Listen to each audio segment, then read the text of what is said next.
Olá, tudo bem? Vocês sabem da nossa preocupação quando a gente começa um processo, um programa novo, a gente se preocupa muito com a possibilidade de estar agradando ou não a quem nos assiste. Não é diferente comigo nessa grande jornada que será o Região Metropolitana em Debate. Nós tivemos a primeira convidada, a deputada federal Moema Gramacho, em nosso primeiro programa, e a expectativa era enorme da nossa equipe e, graças aos céus, os elogios, as críticas muito positivas nos ajudam a caminhar, a continuar caminhando e trazendo informações muito importantes para todos nós que fazemos parte dessa região metropolitana de Salvador. Então, eu queria muito agradecer a boa receptividade que o programa esteve e hoje, certamente, com o nosso convidado, não será diferente. Não apenas pela experiência dele, mas principalmente porque, além da competência, o assunto é um assunto que começa a dominar as principais páginas e assuntos no noticiário do nosso estado. O tema, evidentemente, não poderia ser outro do que eleições minoritárias de 2016. O meu convidado de hoje, o nosso convidado de hoje, o convidado de hoje do Região Metropolitana em Debate, é o advogado, mestre, ao meu ver, no ofício que tanto bem faz, que é o nosso doutor Ademir Ismerim. Daqui a pouco, logo após o intervalo.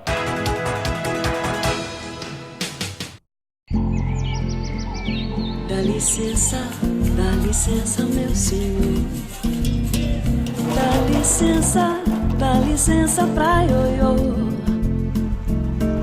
Eu sou amante da gostosa Bahia, porém, pra saber seu segredo, serei baiano também. Deixa ver, com meus olhos diamantes, saudosa Bahia do meu coração.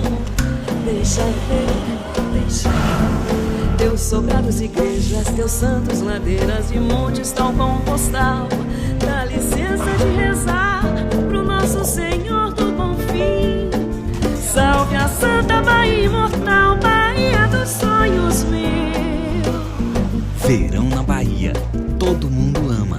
Eu fico contente da vida em saber que a Bahia é Brasil. Por trás de cada mão, de cada tela, de cada atuação, cada aquarela, por trás de todo verso, todo canto, toda mágica, por trás de todo movimento, cada expressão, cada letra e cada inspiração, existe um artista que sonha, que cria, que pensa, intui, produz e se expressa. Ao lado desse artista tem sempre o incentivo, o apoio e a força do Faz Cultura, um programa do governo do estado que valoriza a nossa expressão artística, que estimula a diversidade, aquece as redes produtivas, gira a cadeia da economia criativa, leva milhares de pessoas a viverem momentos únicos e faz acontecer a cultura da Bahia. Vamos às primeiras palavras do nosso convidado, o doutor Ademir Ismerim. Muito obrigado por estar conosco nesse programa de hoje. A gente sabe que o assunto eleições é marcante, mas eu diria que com seus comentários vai ficar muito melhor. Muito obrigado pela oportunidade que você está me dando da gente poder conversar com a região metropolitana de Salvador. Um abraço para todos os telespectadores. E eu diria que entrevista a gente sempre faz algumas e muitas vezes nós temos na cabeça as diretrizes daquilo que a gente precisa falar ou esclarecer para a população. Mas também o apresentador é importante. Há alguns apresentadores que não sabem extrair do entrevistado aquilo que ele pode produzir. E outros, como é o seu caso, sabe produzir, e eu espero que você me coloque contra a parede, porque é assim que eu gosto. Então vamos começar. Eleições minoritárias, carnaval passou, A gente sabe que antes do Carnaval muita coisa já estava naturalmente sendo costurada fora, mas uma série de pré-candidatos, especialmente na região metropolitana. Nós estamos falando aí de um contingente de quase 4 milhões de pessoas e quase a metade, por volta disso, de eleitores nessa região. Capitaneada naturalmente pela capital, Salvador. Hoje estamos falando aí em quase 2 milhões de eleitores, a maioria do eleitorado é feminino, mas esse equilíbrio não é tão distante assim. Jovens em quantidade entre 16 e 18 anos, uma massa crítica mais pequena, e o grande eleitorado que vai até os 70 anos, e depois dos 70 anos nós temos outro contingente de quase 700 mil eleitores, pelo menos em relação às eleições de 2014. Que cenário hoje a gente pode descrever em relação, primeiro, ao Brasil? PSDB querendo impugnar a chapa Dilma-Temer, que eu não sei para onde vai, mas queria saber a sua opinião.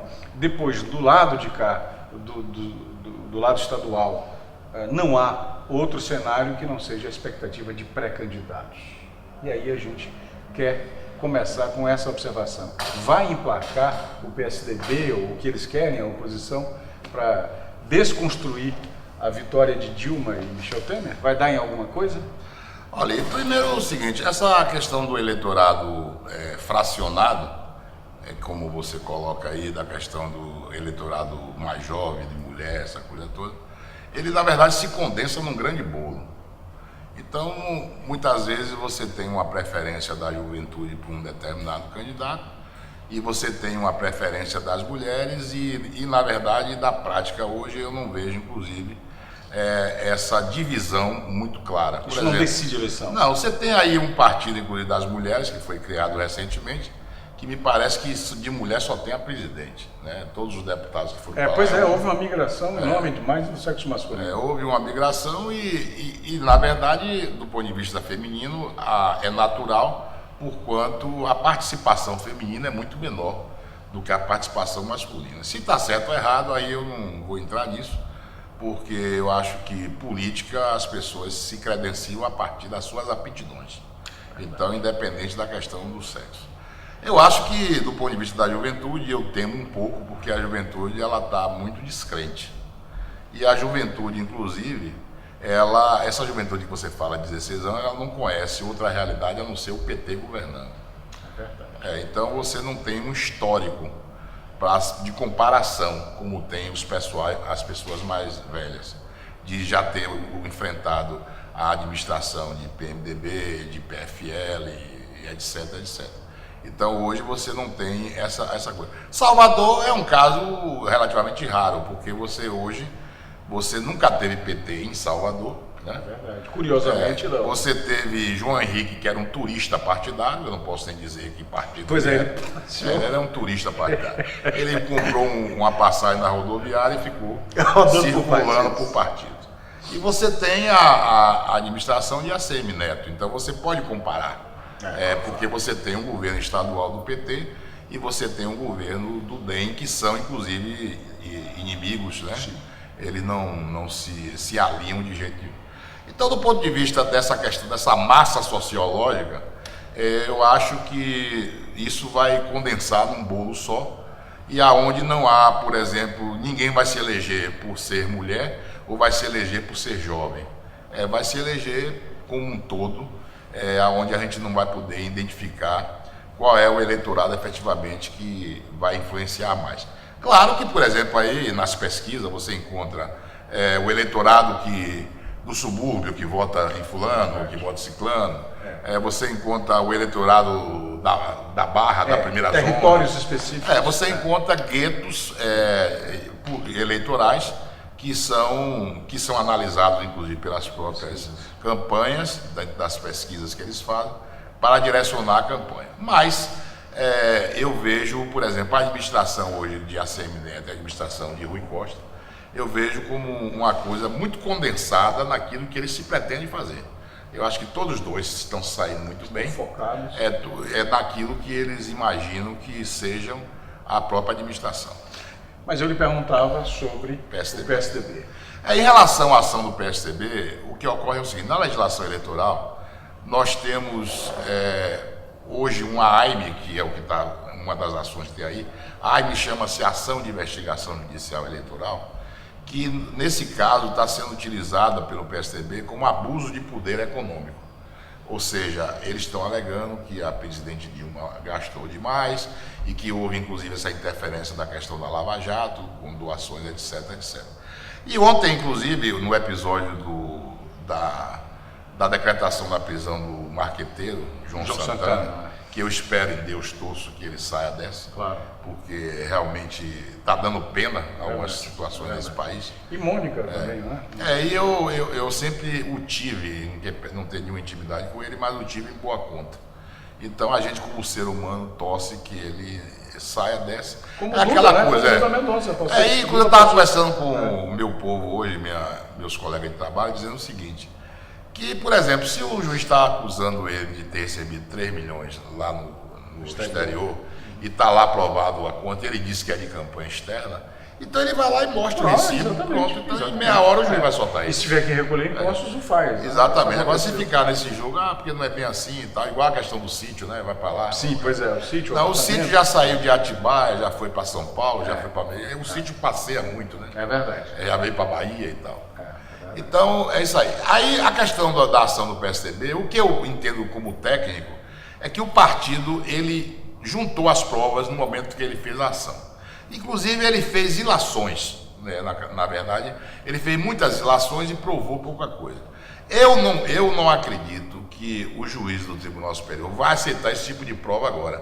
Porque imagine o seguinte, você entra com ação contra a Dilma e fica todo dia juntando prova, o processo nunca acaba.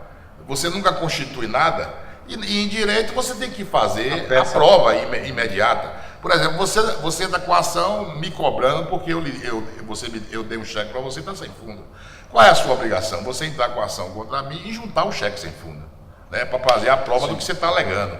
Então, eu acho que está havendo aí, eu concordo um pouco com a questão do PT, eu acho que está havendo uma tentativa muito mal feita de prolongar a eleição, de ficar discutindo isso para que nunca saia do noticiário essa questão de cassação. E fragilize. E fragilizar o governo.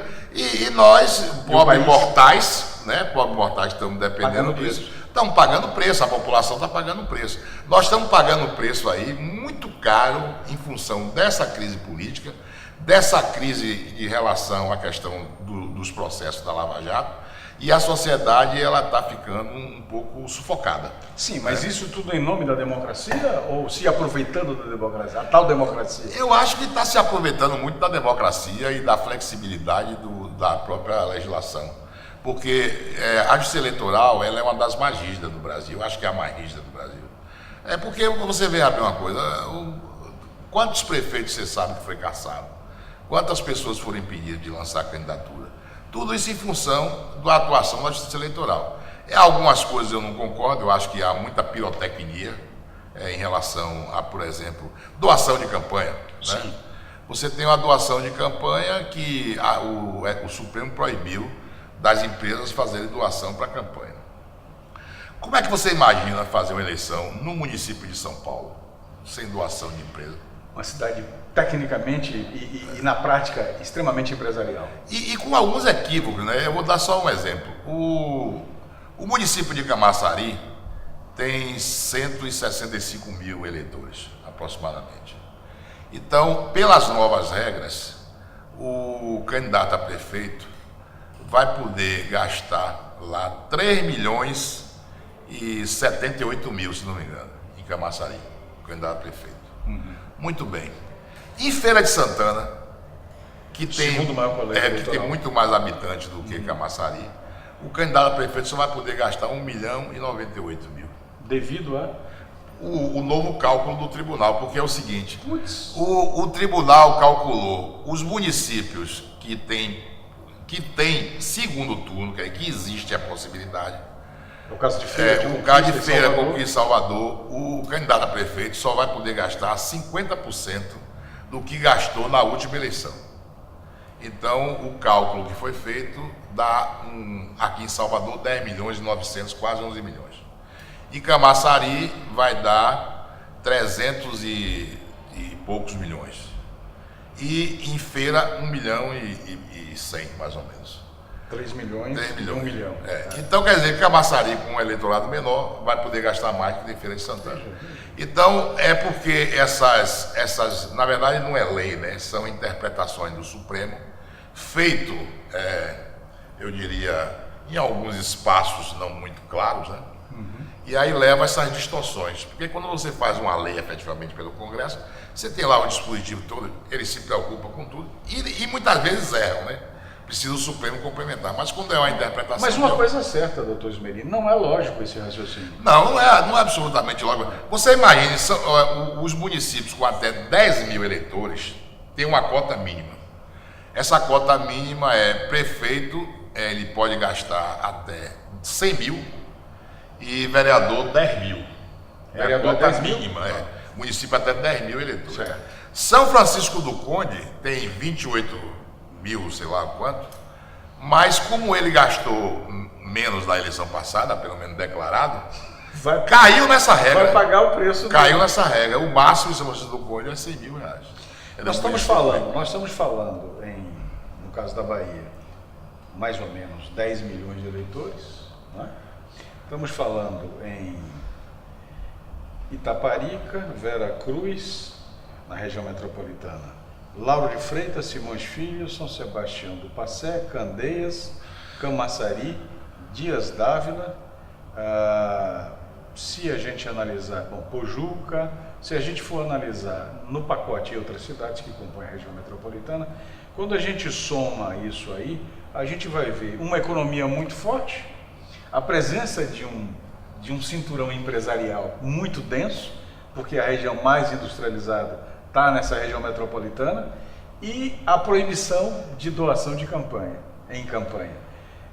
Eu acho que alguma coisa nós vamos ter que aprender, ou ter uma campanha, se bem que o tempo agora ficou também mais curto, eu não sei se isso vai influenciar na remuneração do profissional, porque, vamos imaginar, um profissional de marketing político, que essa é uma área que modestamente conheço um pouco mais, nós tínhamos um prazo mais dilatado para fazer correções no trajeto de alguma coisa errada, pontual do meu candidato, a gente poderia corrigir, teríamos tempo. Agora é só acertar. Isso significa que esse profissional ficou mais valorizado ou menos valorizado? Porque ele agora está mais ainda contra o relógio. A zero erro, a possibilidade de erro tem que ser mínima, porque não há tempo para ajustes. Eu estou conversando com alguns profissionais de marketing político e eles estão dizendo que a conta vai aumentar. E como é que se vai pagar um pessoal e aonde é que está a fonte desse recurso para que isso aconteça? Então nós teremos novamente a possibilidade de Caixa 2 atuar nas eleições? Mas o senhor não vai responder agora. Logo após o intervalo, a gente está de volta para conversar muito mais sobre esse e outros assuntos com o nosso convidado de hoje. Daqui a pouco.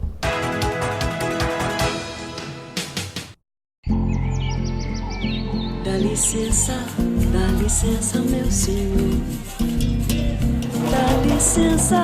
Dá licença pra ioiô. Eu sou amante da gostosa Bahia, porém, pra saber seu segredo, serei baiano também. Deixa ver, com meus olhos de amante, saudosa Bahia do meu coração. Deixa ver, deixa ver. Teus sobrados, igrejas, teus santos, ladeiras e montes, tal como postal. Dá licença de rezar pro nosso Senhor do Bom Fim. Salve a Santa Bahia imortal, Bahia dos sonhos meu. Verão na Bahia, todo mundo ama. Eu fico contente da vida em saber que a Bahia é Brasil. Por trás de cada mão, de cada tela, de cada atuação, cada aquarela, por trás de todo verso, todo canto, toda mágica, por trás de todo movimento, cada expressão, cada letra e cada inspiração, existe um artista que sonha, que cria, que pensa, intui, produz e se expressa. Ao Ao lado desse artista, tem sempre o incentivo, o apoio e a força do Faz Cultura, um programa do governo do estado que valoriza a nossa expressão artística, que estimula a diversidade, aquece as redes produtivas, gira a cadeia da economia criativa, leva milhares de pessoas a viverem momentos únicos e faz acontecer a cultura da Bahia. Estamos de volta com o nosso programa de hoje. Eu espero que vocês estejam gostando. Eu estou adorando, porque afinal de contas não é todo momento que a gente consegue contemplar a agenda tão concorrida de um convidado como é o caso do Dr. Ademir Esmerim. E o assunto, evidentemente, para quem gosta de política, ótimo que o assunto é eleições. Mas quem não gosta tem que entender que tem uma responsabilidade muito grande, porque nós não temos essa opção de gostar ou não da política. Ela influencia, os resultados dela influenciam no nosso dia a dia. Então, mais do que nunca, goste ou não, nós vivemos de decisões tomadas na política, a maioria delas, principalmente quando o assunto significa a coisa pública. Doutor Esmerim, eu deixei uma pergunta meio... instiguei o amigo para, evidentemente, comentar sobre esse assunto. Você tem a palavra. Olha, a questão do Caixa 2, a experiência que nós temos visto nos tribunais tem ocorrido sempre, né? E com essa legislação eu temo muito que piore, porque eu acho que teria que se buscar uma lei que diminuísse essa perspectiva. Agora, a sociedade confunde muito, por exemplo, hoje, como no tema atual, Lava Jato com doação de campanha. São coisas completamente distintas. Eu não vejo motivo nenhum para se impedir, por exemplo, que aqueles que são a favor da chamada bancada da bola, eles se organizem no Congresso. A bancada que defende o futebol se organiza. Não é nada demais, exatamente. Elege deputados que vão lutar pela instalação dos cassinos e se patrocina ele legalmente, eu não vejo nada demais. Agora, o que está se confundindo é essa coisa daí que estão se colocando, é que há um certo grau de corrupção na questão da doação eleitoral. Isso aqui não pode. Isso aqui não pode. E outra coisa, a rigidez da legislação eleitoral, ele leva o Caixa 2. É o próprio tribunal, a própria justiça que leva o Caixa 2. E na verdade, estão colocando os candidatos para serem bandidos. Homens sérios que vão disputar a eleição e de repente, se não tiver recurso, recorre ao Caixa 2 e vão virar bandidos. Quer dizer, quando na verdade a justiça tinha que procurar um meio de você minorar essa questão, diminuir efetivamente. Eu vou lhe dar um exemplo. Imagine que lá tem um cidadão que tem uma farmácia. Essa farmácia, ele veio da família dele, desde o tatarapotoca-avô. Potoca é um negócio que eu inventei, que é depois de tria-avô, essa coisa toda. Então, desde o tatarapotoca-avô, a família dele vem com essa farmácia. Ele vem com a farmácia, ele paga todos os impostos direitinho. E, de repente, chega um amigo dele lá e é candidato. E aí ele doa R$10.000, recebe o recibo eleitoral. Pronto. Ele nunca teve problema com nada, aí vai para a porta dele a Receita, porque ele doou 10 mil.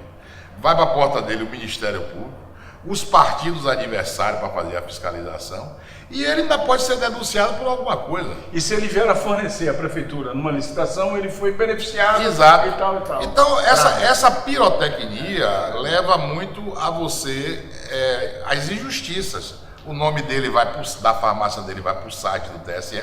Quando eu acho que essa fiscalização deveria ser exercida, mas de uma forma mais branda, quer dizer, o Ministério Público ter acesso, os partidos terem acesso, mas não precisava essa coisa toda, porque vai inibir a doação. Quem é que quer doar? Eu tenho, inclusive, vários casos lá em Salvador, e lá em Goiás também. Eu falei Salvador porque lá em Goiás não se preocupe. Por conta de que o indivíduo doou acima do limite, né? E aí ele recebe uma multa de até 10 vezes o que ele doou em excesso, e ainda fica proibido de contratar com o poder público durante 5 anos. Então é mais ou menos assim. Não existe doação mais de pessoa jurídica. A pessoa jurídica poderia doar 2% do faturamento. Então isso acabou com a decisão do Supremo. Então vocês que são pessoa física, quando os seus candidatos pedirem a você doação, vocês tenham em mente que vocês estão na eleição do ano de 2016. Então vocês só vão poder doar 10% do que vocês ganharam no ano de 2015 e que está declarado no imposto de renda, ok? Imagine o seguinte, que vocês durante o ano faturaram 50 mil reais. Então o limite seu para doação é 5 mil reais, 10%. Se não terá problema. Se você doar, por exemplo, 6 mil reais, você estará doando 1.000 reais a mais do que o seu limite. Você provavelmente vai ser condenado a pagar de 5 a 10 vezes o excesso, ou seja, se 1.000 reais foi o excesso, você pode pagar ou 5 mil reais de multa, até 10 mil. ou até 10 mil de multa, e ainda ficar sem poder contratar com o poder público. Isso é importante que cada eleitor saiba, até porque, como não vai ter doação de campanha por fontes empresariais de empresas, os candidatos vão recorrer às pessoas físicas, né? E as pessoas, eu sempre digo aos candidatos que eu trabalho, você tem que ter um contador que esclareça ao doador o que ele pode doar, porque o que muitas vezes acontece, você receber o dinheiro de um amigo e colocar o amigo em má situação, né? Se você não esclarecer.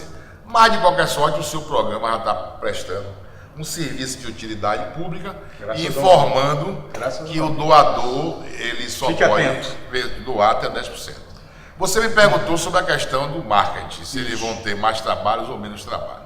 O que é que acontece? Eu vou explicar mais ou menos como é que está essa eleição. Antigamente, até a outra eleição, quando eu falo antigamente, não é lá na época de minha avó, mas é na outra eleição, as convenções partidárias eram realizadas de 10 a 30 de junho. Isso. Ok? Isso. Essas convenções mudaram agora de 20 de julho a 5 de agosto. E a campanha que começava 6 de julho, na lei anterior, ela agora só vai poder começar a partir do dia 16 de agosto. Apertou tudo. Então nós tínhamos uma campanha de 90 dias e foi para 45 dias. Metade do tempo, horário gratuito. Muito bem. Eu até dou um exemplo seguinte. Lá em Goiás, por exemplo, houve uma época que o governador Marconi Perillo, que eu advogo, é meu amigo, graças a Deus, ele lançou o candidato a vice. O vice saiu com em torno de 7%. E 90 dias depois, quando encerrou a campanha, ele estava com 47%. Então ele cresceu em 90 dias esses 47%. Só que, aí ele foi para o segundo turno e ganhou a eleição. Só que a eleição agora, em vez de 90 dias, são 45. Então, se fosse 45 naquela época, ele não chegava. E aí eu tenho dito o seguinte, olha, quem sai aí com 15 pontos na frente de outro candidato, dificilmente vai ser alcançado. Vai tomar o capote. Porque não tem tempo, você tem 45 dias. Então, e os profissionais vão se desdobrar, não podem errar, já não podiam menos ainda agora. Agora, eu vou, na questão do marketing é o seguinte, então você tem 16, começa a propaganda. Aí me parece que 28 de agosto, né, começa a propaganda eleitoral gratuita, rádio e televisão. Que isso será feito durante 35 dias. Agora, o que é que mudou? Antes, na eleição municipal, nós tínhamos 30 minutos de programa diário de bloco. Então, segunda, quarta e sexta era programa de prefeito. Isso. E terça, quinta e sábado era programa de vereador. Então, você tinha para prefeito 3 dias, que eram 30 minutos, você tinha 1h30, né? E você tinha para vereador também 1h30. O que é que aconteceu agora? Aconteceu que o programa de prefeito foi reduzido para 10 minutos. E será de segunda a sábado. Então você reduziu para 10 minutos, mas aumentou os dias. Então você tinha por semana 1h30, que era segunda, quarta e sexta, 30 minutos. Agora você vai ter 1 hora, que são 60 minutos, durante a semana. Então diminuiu 30 minutos. Mas em compensação, as inserções, aquelas pílulas que passam no meio do intervalo, pode ser 1 minuto, 30 segundos e tal, elas eram de 30 minutos também diário, dividida entre todos os partidos. Ela agora aumentou para 70 minutos. Então agora vai ser. Os programetes vão dar vai ser inserção que não acaba mais. São 70 minutos. Muito trabalho. E esses 70 minutos, aí, por exemplo, o programa de bloco de vereador acabou, não tem mais. Aquele programa divertido, né? Isso. Que o vereador ficava, ia fazer tudo, exatamente. E ele não vai ter mais esse programa de vereador. E o que é que acontece? Dos 70 minutos diários de sessão, 60% será de prefeito e 40% para vereador. Então o vereador também agora só vai ter aquele programa das pílulas, não vai ter mais. Então você, na verdade, vai ter, mais ou menos a mesma coisa, que se você pede 30 minutos lá no programa eleitoral lá, você agora vai aumentar nas pílulas. Pois é. Então, para o marqueteiro, ele vai aumentar o trabalho. Agora você me pergunta, vai ficar mais caro ou mais barato? Vai ter que ficar mais barato. Vai ter que ficar, porque não tem dinheiro. Mas não tem lógica. Não, mas lógica não tem, mas não tem. Você vai trabalhar mais e o profissional vai ter que se adequar. Mas não tem. Lá no escritório, por exemplo, vai ter que baratear, vai ter que baixar o custo, vai ter que cobrar uma campanha. Uma campanha que você cobrava 30 mil, vai ter que cobrar 20, vai ter que cobrar 15, senão não paga. Não adianta você fazer um contrato com uma empresa para ela, com um candidato, para ele lhe pagar, se ele não tem dinheiro. E outra coisa, eu, por exemplo, não recebo Caixa 2, meu negócio é tudo por dentro. Certo? Então eu não vou admitir que o indivíduo chegue lá e me pague um dinheiro por fora, aquele dinheiro no saco. Sim, atrás do saco. Então a gente não vai. Então, para que a gente possa receber o dinheiro, nós no nosso escritório já decidimos que vamos diminuir, vamos cobrar mais barato que a eleição passada. Porque nós temos lá alguma coisa. Qual é o nosso critério? Nós dividimos o estado em pequeno, médio e grande município. Então, independente do problema, é pequeno. Independente do problema, é médio. Independente do problema, é grande. E aí a gente tem uma tabela. Nós vamos ter que baixar essa tabela. E vocês que trabalham com marketing, também comecem a botar o saco na viola, porque vocês vão ter que baixar também. Muito bem. Depois dessa aula, mais uma aula do Esmerim, a gente vai deixar uma outra pergunta interessante. Eu, enquanto cidadão, enquanto eleitor, não sei, me desculpe, mas é pura verdade, eu não sei o que quer dizer a maioria dessas siglas partidárias. Ou seja, nós estamos vivendo uma sopa de letrinhas, né? Mais de 30 partidos. Isso quer dizer o quê? Isso quer dizer que, agora ele falou há pouco sobre o Partido da Mulher, e isso é mais uma para essa sopa de letrinhas. E o detalhe é, não tem partido demais nesse país. Quer dizer, essa tal da democracia, essa matriz partidária, ela não está, digamos, criando muito mais número de partidos para receber dinheiro do TSE e confundir a cabeça da gente, porque doutrina, uma relação partidária que identifique você ideologicamente.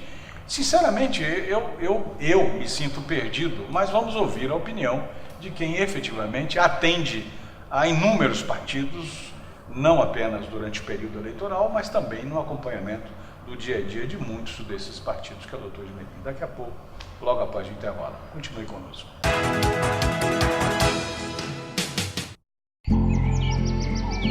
Dá licença, meu senhor. Dá licença pra ioiô. Eu sou amante da gostosa Bahia, porém, pra saber seu segredo, serei baiano também. Deixa ver, com meus olhos de amante, saudosa Bahia do meu coração. Deixa ver, teus sobrados, igrejas, teus santos, ladeiras e montes, tal como postal. Dá licença de rezar pro nosso Senhor do Bom Fim. Salve a Santa Bahia imortal, Bahia dos sonhos meu. Verão na Bahia, todo mundo ama. Eu fico contente da vida em saber que a Bahia é Brasil.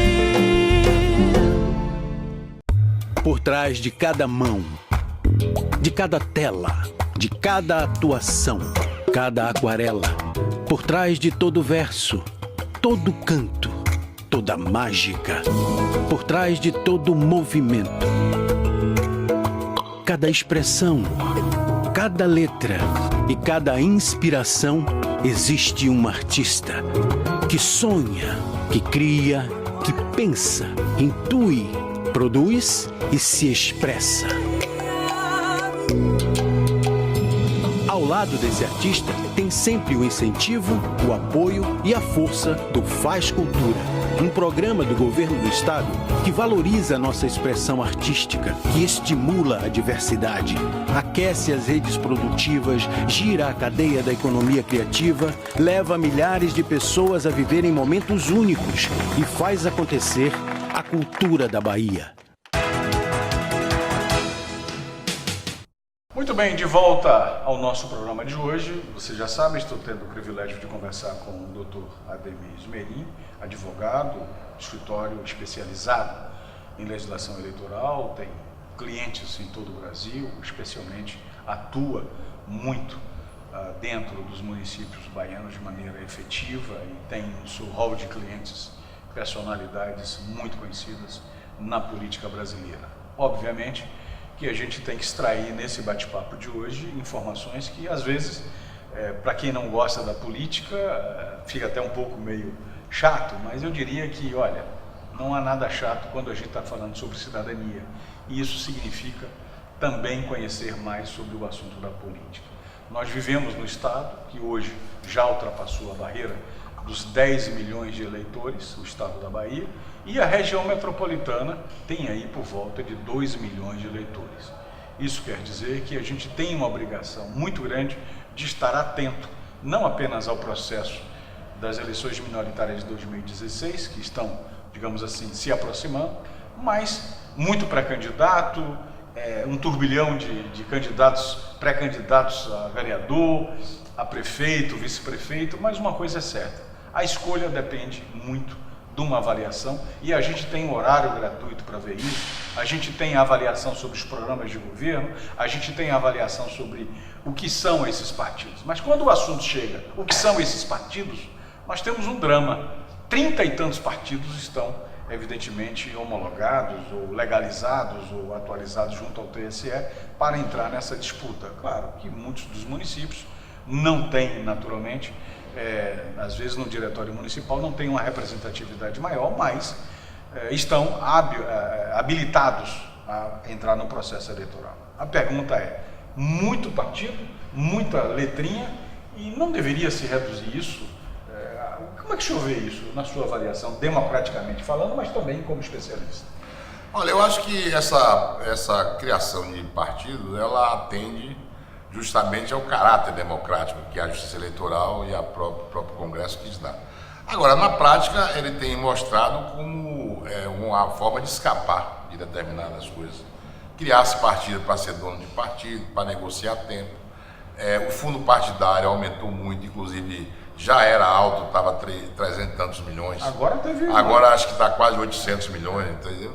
Então, esse fundo partidário é dividido primeiro pelos 12 meses, aquilo que... E a participação no Congresso, né? E depois a participação do Congresso dos deputados federais. Então, quanto mais deputado federal você tem, maior você recebe mais cota do fundo partidário. E você me pergunta, do ponto de vista político, o que é que esse partido representa? Para mim não representa nada, entendeu? Não representa nada, do ponto de vista político não representa nada. Se você tem uma questão mundial, por exemplo, você tem os partidos de esquerda e direita. Não, o Partido Verde no mundo. A social-democracia. Democratas, republicanos. Você tem determinados tipos de situação. Você chega nos Estados Unidos, por exemplo, e só ouve falar em 2 partidos. Mas são muito mais. Você tem até Partido Comunista nos Estados Unidos. E, na verdade, você não tem uma situação de ideologia dos partidos no Brasil. Você tem a fundação de partidos para atender interesses de determinados grupos. Então, eles não valem nada. Eu diria que é apenas um meio de se chegar ao poder. E por que não se corrige isso? Não se corrige isso porque a lei permite, né? A lei permite a criação de partidos. Isso quer dizer que a gente está conversando aqui, novos partidos podem estar surgindo no Podem. Agora, o Congresso, ele dificultou um pouco agora, né? Tem uma lei nova, 12.135, né? Parece que ele dificultou um pouco a criação dos partidos políticos, que estava muito solto. E agora, por exemplo, Marina teve um problema. Pedir assinatura, então, filiação, né? Entre aspas. Aí você assinava para o partido da rede, assinava para o PMB, assinava para outro partido. Agora não, tem que provar que você só assinou para um. Certo? Então já diminui um pouco a questão. E eu acho que é isso aí, não tem muito o que comentar com o partido, não, até porque você não entende, eu não entendo, e a população entende muito menos. Então, ideologicamente, não tem nada a não ser um caminho. O cargo é do partido. Ou seja, eu sou candidato a vereador, não sou, mas eu estou agora exemplificando, pelo amor de Deus. Eu sou candidato ao vereador pelo partido X e ganho as eleições, venci as eleições. Eu, Rui Pontes, venci as eleições, tive tantos votos pelo meu partido. O cargo é meu, eu fui eleito, ou o cargo é do meu partido? Olha, no início havia uma resolução do TSE 22.610 que ela dizia que o cargo era do partido, independente do que fosse o cargo. Até se cogitou de tomar mandato de prefeito, de senador, essa coisa toda. Hoje já escancararam, né? O que é que acontece? Estão excluídos dessa lógica os cargos majoritários. Então, prefeito, vice, senador, suplente, governador, vice-governador, estão excluídos. Não tem mais risco de perder mandato. Porque o tribunal entende que nos cargos majoritários é ele que é votado. Então, o cargo é dele. Muito bem. No caso dos vereadores, houve uma aprovação de uma lei recente que abriu uma janela, pode ser uma janela, uma porta, escancarou, etc, etc. E permitindo que o vereador mude de partido no último semestre do ano que vence o mandato dele. Então, os vereadores que vencem o mandato agora em 2016, a partir de 2 de março, vão poder mudar de partido até 2 de abril. Isso dos vereadores, já tinha sido aprovado. E agora, essa semana, agora no dia 18, publicou uma PEC dando 30 dias para que os deputados mudem de mandato, independente do que ele... Agora ele não vai levar nem fundo partidário, nem tempo de televisão, né? Esse que ele pode mudar, mas não... Pode mudar, mas não leva, porque um dos grandes problemas do Brasil é esse, que você criou, por exemplo, o PMB, o Partido da Mulher Brasileira, ela criou um partido e está lá, filiou, ele já exigiu da Câmara 75 cargos para montar a estrutura dele na Câmara. Então fica muito lindo o negócio. Você funda um partido, aí começa a ser dono de tudo, fundo partidário. Tipo assim, passa no vestibular, então eu tenho direito a tudo. Exatamente. Então o deputado também vai poder mudar a partir do dia 19 de fevereiro até 19 de março, sem risco de perder o mandato. E os vereadores, a partir de 2 de março a 2 de abril, né? Até 6 meses de eleição. Então, essa coisa acabou um pouco e deram um jeito aí que essa tal de fidelidade partidária, ela já não existe mais, né? Você vai ter sempre um momento que você vai poder se adequar. Algumas janelas para adequação. As janelas estão todas abertas aí, porque conta muito para o resultado, né, financeiro. Eu tenho uma outra dúvida para tirar, que eu não sei se quem nos assiste também tem a mesma dúvida, mas eu vou aproveitar para questionar. Essa questão do que é o voto obrigatório. E para mim, o que é obrigatório é o comparecimento. Porque se você tem a oportunidade de votar nulo, você está sendo obrigado a comparecer no processo eleitoral. Então as pessoas falam em voto obrigatório. Esse voto obrigatório, ele se confunde, para mim, eu queria que você me explicasse isso, com a obrigatoriedade de estar no processo eleitoral, de estar presente ou não, ou em pagar a multa. Como é que o senhor vê isso? Olha, isso diz respeito ao eleitor. Primeiro eu queria, inclusive, prestar outro serviço ao eleitorado que nos assiste, que todos eles terão até 4 de maio para regularizar a sua situação. 4 de maio? De maio.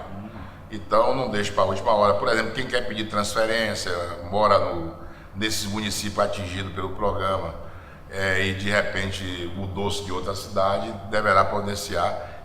Eu acho que até o final de abril, para não pegar aquelas filas longas e tal, né, para poder transferir, quem quer transferir de uma zona para outra, etc, etc.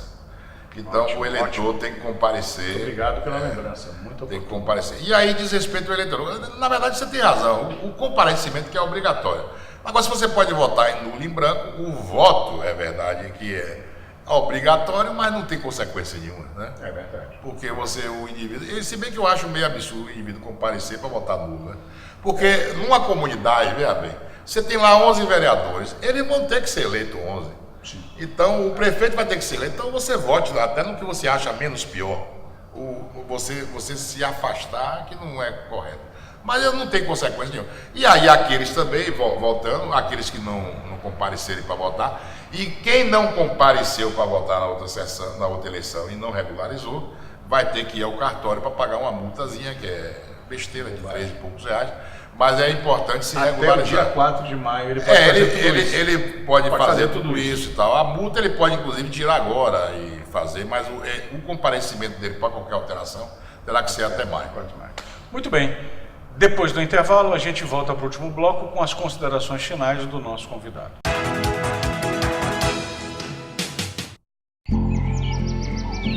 Dá licença, meu senhor. Dá licença pra ioiô. Eu sou amante da gostosa Bahia, porém, pra saber seu segredo, serei baiano também. Deixa ver, com meus olhos jamais, saudosa Bahia do meu coração. Deixa ver, deixa ver.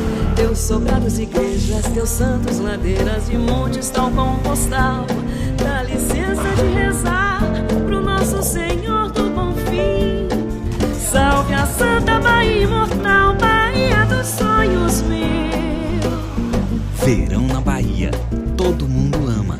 Eu fico contente da vida em saber que a Bahia é Brasil.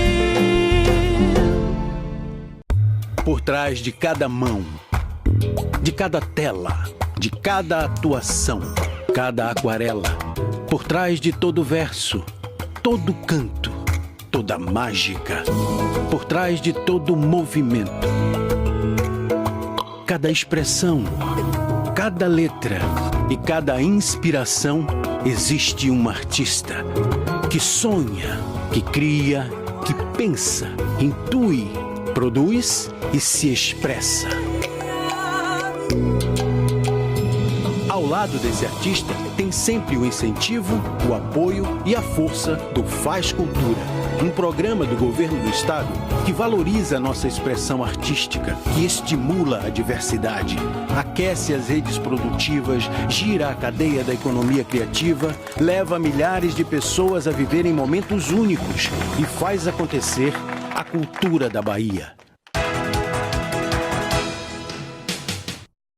De volta com o nosso programa, agora o nosso último bloco, mas antes das considerações finais do doutor Ismerim, eu quero aproveitar para fazer uma observação numérica, independentemente da nossa região metropolitana, que nós estamos falando aí num contingente de mais ou menos 2 milhões de eleitores, a gente tem que estabelecer que a Bahia, nesses 417 municípios, se a gente colocar numa avaliação de quantos candidatos serão eleitos, entre vereadores e prefeitos e vice-prefeitos, nós vamos estar aí falando num contingente não menor do que 5 mil, de 4 a 5 mil novos eleitos que a partir de 1º de janeiro de 2017 estarão assumindo as suas missões de representatividade popular nesse mosaico minoritário.